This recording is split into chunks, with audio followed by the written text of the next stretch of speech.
I always thought I knew my neighbors. Our street was quiet, the kind where people smiled at each other in passing, but never pried too much into each other's lives. It felt safe, predictable. That was until Luca moved in.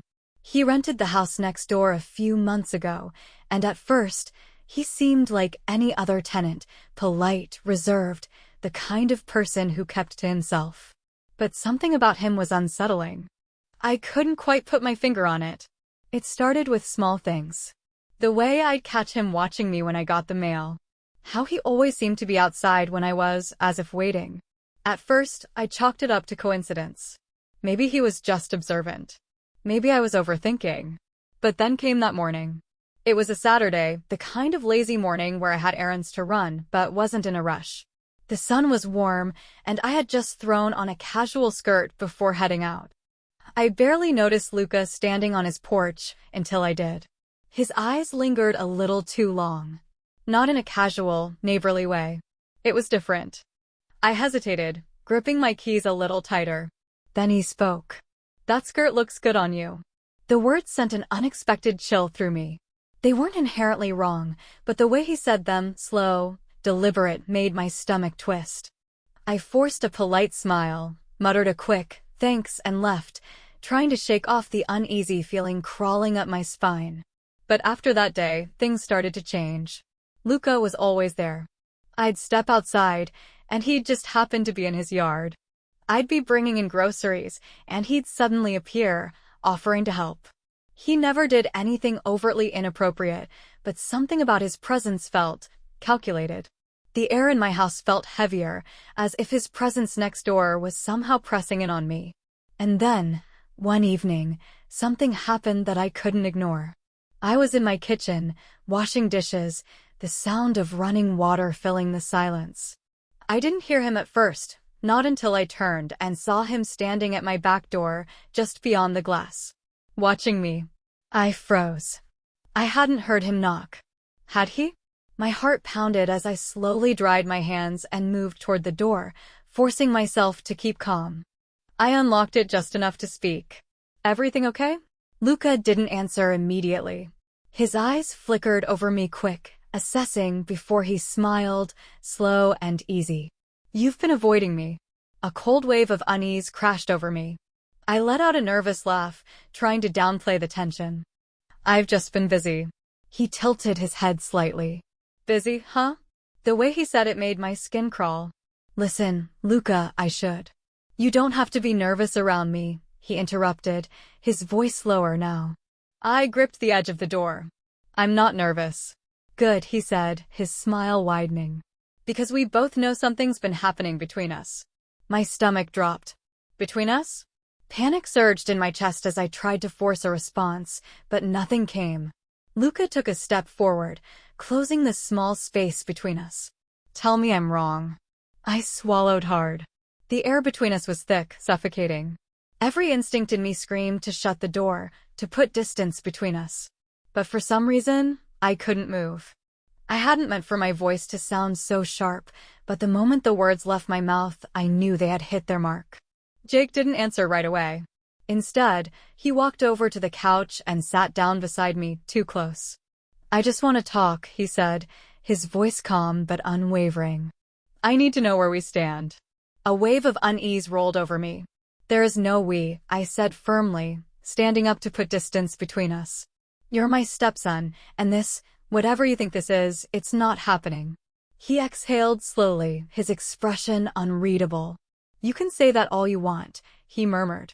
"But I know you feel it too. And I don't think I'm the only one struggling with this." His words hit me like a punch to the stomach. I wanted to tell him he was wrong, that I felt nothing, that this was all in his head. But the truth lodged itself in my throat, stuck behind my fear. The room felt suffocating. The air between us too heavy, thick with something unspoken, something I was too afraid to name. I turned away, willing my voice to stay steady. "Jake, you need to stop," I whispered. "This can't go any further." He looked at me for a long moment, something flickering in his eyes. "I'll stop," he said finally, his voice quieter than before. "But only because you asked me to. Not because I don't want this." And then, just like that, he walked away. I stood there, heart pounding, mind racing, knowing deep down this wasn't over. It was a Friday night when everything finally came crashing down. My husband was out of town on a business trip, leaving Jake and me alone in the house. I told myself it was fine, that I could handle it, that nothing had to be different. But deep down, I knew I was lying. I kept myself busy, organizing the pantry, cleaning the house, doing anything I could to avoid sitting still. But eventually, I ran out of distractions and found myself curled up on the couch with a book. The house was too quiet. The hum of the refrigerator, the occasional creak of the floorboards, the soft whisper of pages turning in my hands. And then, I didn't hear Jake come in. One moment, I was alone. The next, he was standing in the doorway, watching me. I glanced up, my pulse skipping. "What are you doing up?" I asked, forcing my voice to stay light. "It's late." He didn't answer right away. Instead, he walked into the room, sat down across from me, and held my gaze in a way that made my stomach tighten. "We need to talk." I set my book down, suddenly feeling exposed under his scrutiny. "Jake, I don't think that's a good idea," I said, my voice firm. "We've already said everything that needs to be said." He shook his head. "No, we haven't. You're avoiding this, avoiding me. And I can't keep living like this, pretending nothing's wrong." I hated how his words made my skin prickle. "Nothing is wrong," I said quickly. But even I didn't believe it. Jake tilted his head, his eyes darkening. "You don't believe that," he murmured.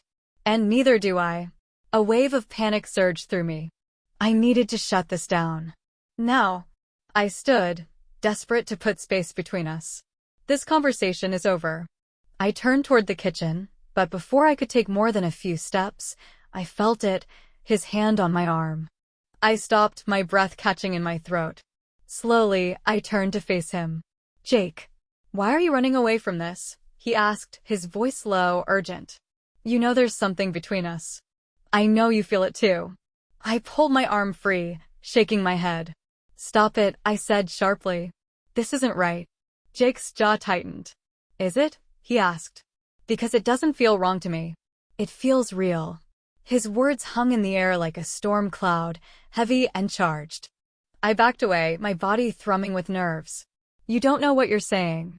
"I know exactly what I'm saying," he countered, stepping forward. "And I think you do too. You just don't want to admit it." I opened my mouth to argue, to deny, to tell him he was wrong, when the sound of a car pulling into the driveway shattered the moment. My husband was home. Panic surged through me as I realized how close Jake and I had been standing. Without another word, I turned and rushed to the kitchen, grabbing a dish towel and pretending to wipe down the counter, my heart hammering in my chest. A moment later, my husband walked in, his cheerful voice filling the room. "Hey, you two," he said, completely unaware of the tension so thick it could suffocate me. "What's going on?" I forced a smile. "Nothing," I said quickly. "Just talking." Jake didn't say a word, but I could feel his eyes on me. I kept my gaze on my husband as he started talking about his trip, but I barely heard a word. My mind was elsewhere, replaying what had just happened, wondering how close we had come to crossing a line we couldn't uncross. That night I lay awake, staring at the ceiling. I couldn't keep doing this. The tension between Jake and me was a ticking time bomb, and it was only a matter of time before it exploded. The next morning, I decided to end it once and for all. I found Jake in the living room, scrolling through his phone. He looked up as I walked in, his expression cautious. "We need to talk." He set his phone down. "Okay," he said simply. I took a deep breath. "Jake, I don't know what's been going on with you lately, but this, whatever this is, has to stop. It's making things uncomfortable for me." His expression didn't change. He just watched me. "I'm not trying to make you uncomfortable," he said finally. "But I can't just turn off how I feel." I steeled myself. "You have to." Silence. Then, finally, he nodded and stood. "I understand." Relief flooded me, but it was short-lived. As the days passed, I realized that the tension hadn't disappeared. It had just shifted. Jake kept his distance, but the weight of his unspoken words still hung in the air, filling every room he entered. And then, one evening, my husband dropped a bombshell. I have to leave for another work trip. I froze. Alone. With Jake. Panic curled around my ribs, but I forced a smile, nodding like it didn't bother me. But deep down I knew. This was far from over. I forced a smile as my husband suggested a family dinner, my stomach twisting with anxiety. That sounds nice, I replied, my voice hollow. Dinner was excruciating. Jake was polite, even charming, but beneath the surface, tension simmered like a storm waiting to break. Every time our eyes met, I looked away, my pulse racing. My husband, oblivious, chatted about work and upcoming plans, completely unaware of the silent war being fought across the table. After dinner, I escaped to the kitchen, eager for solitude, scrubbing at an already clean plate just to keep my hands busy. I should have known he would follow me. We need to talk, Jake said quietly from the doorway. I didn't turn around. No, we don't, I replied, voice clipped, focusing on the soapy water in the sink. There's nothing to talk about. He took a step closer. Please, he said, voice low but steady. I can't keep pretending everything's fine. I spun around, frustration boiling over. Jake, this has to stop. My voice shook, but I pushed forward. Whatever you're feeling, whatever you think is happening, it ends here. I can't do this anymore. He flinched as if my words had physically struck him. For a moment, he said nothing, his face a mix of hurt and something else, something raw. You don't get it, do you? His voice broke slightly. This isn't something I can just turn off. I didn't ask for this. I turned away, gripping the counter, my whole body trembling. It doesn't matter. I forced the words out. This isn't about what you feel. Or what I feel. This is about doing the right thing. Silence. Then, his voice, quieter this time. If that's what you want, I'll leave. I whipped around, heart pounding. What? I'll move out, he repeated, his voice tight. Maybe that's the only way to fix this. His words hit me like a punch to the gut. The thought of him leaving should have felt like relief. But instead, it felt like loss.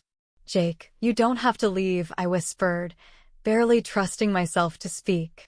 But we need boundaries. We need space. His shoulders sagged in defeat. I understand. Without another word, he turned and walked out of the kitchen, leaving me alone with the weight of my own decision. The next few weeks were a quiet, unbearable limbo. Jake kept his distance. I did my best to rebuild normalcy. My husband, noticing the shift but never questioning it, chalked it up to the natural push and pull of family life. But for me, the damage was already done. Every interaction, no matter how small, felt different. Every glance across the room held something unspoken. Every time I heard his footsteps, I felt the ache of something I wasn't sure I could name. Then, one evening it happened. I'm moving out. His voice was calm, final, as he stood in the doorway of the living room. My heart stopped. My husband looked surprised but pleased, clapping Jake on the shoulder, telling him how proud he was. It's time to spread your wings, he said. I sat there, silent, my hands clenched in my lap. The night before he left, I couldn't sleep. I told myself it was because of the noise of the city, the hum of the heater, but I knew the truth. The next morning, I watched from the doorway as Jake loaded the last of his things into his car. He paused before getting in. For a long moment, we just stood there, two people caught in a moment neither of us knew how to name.